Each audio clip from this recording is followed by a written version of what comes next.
shirkan ayaa waxaa looga hadlayay difaaca dalka gaar ahaan xiisadda dagaal ee ka taagan gobolka Sool.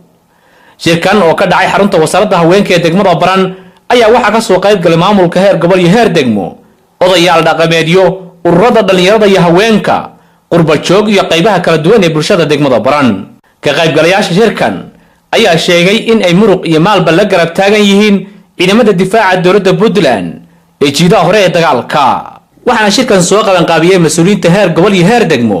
shirki waa inoo furan yahay, aad baad noogu mahadsantihiin ka soo qaybgalkeena iyo xuduurkeena dhammaantiin idinka isku duuban. ingiriisna waynu ka soo horinay qayb waxay tahay ingiriiska dhulka kala qaybiyo na siiyay. Soomaaliya ingiriis waa ka weyn tahay dalkana iyada leh.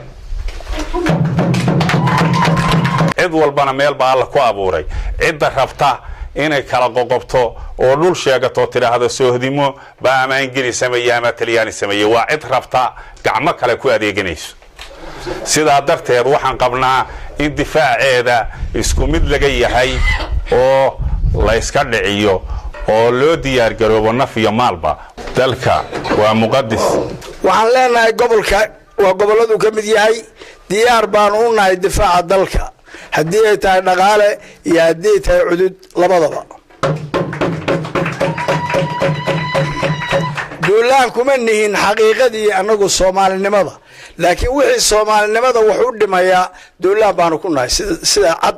dalku waa wada Soomaaliya, ingiriisna ma qaybin, talyaanina ma qaybin.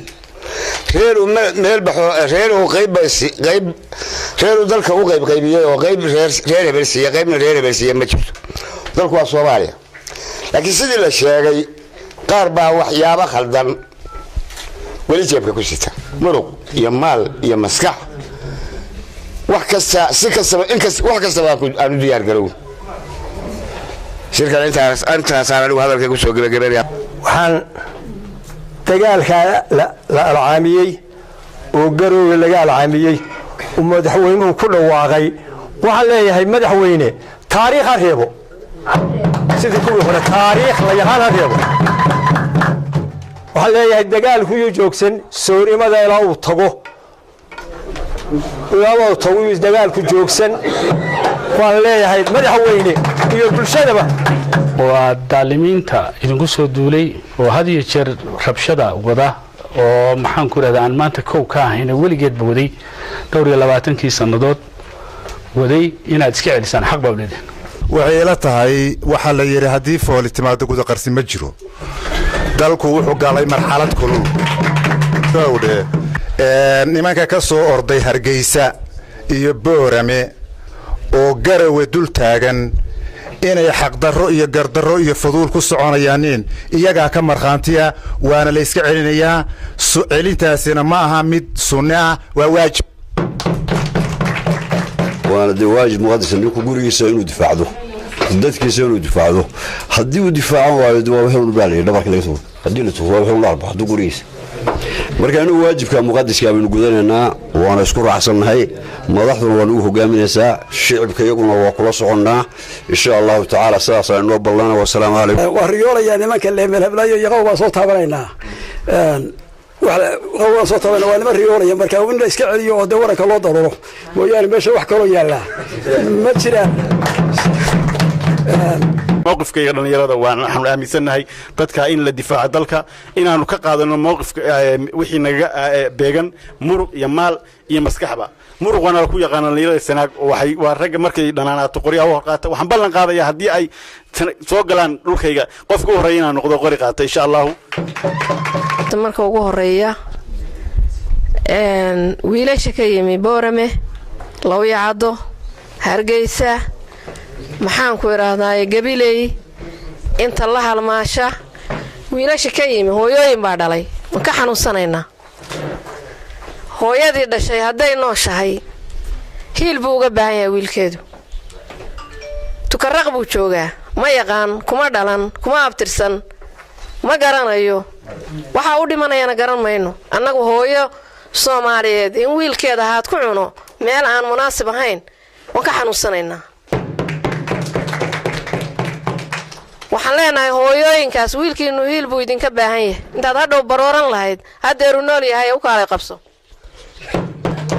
abidkii gobolku guul buu ku faani jiray abidkii gobolkani guul buu ku faani jiray gumaysi ma imaninoo galcag sooma dhigin gumaysi ma imaninoo galcag sooma dhigin geesiyaa joogayoo gaar hayuu lahaa waxaase u gaara oo gobolkan lagu yaqaan ma gardaraysta khalqiga galo iyo islaan haddiise la iskalo oo warma la isku soo gilgilo waa gadoodaano guusha annaga iska leh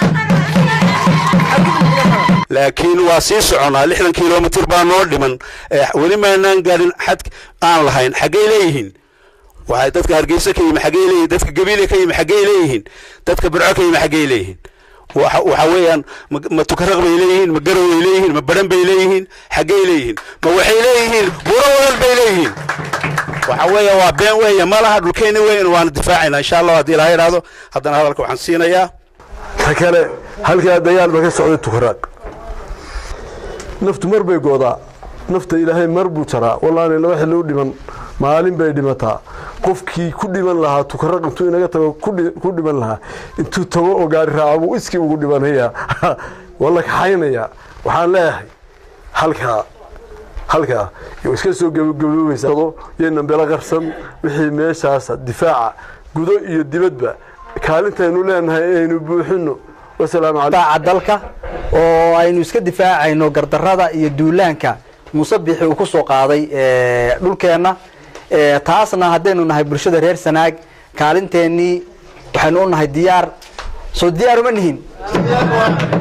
nihin waxaan kale oo insha Allah taala aan diyaar u nahay inaynu taakulada ciidanka aynu ka qayb galno oo waxaynu hanti iyo xoolo aynu haysano insha Allah aynu kala qayb galno xasan ismail xasan dhagari TV-ga idaacada dawladda Puntland baran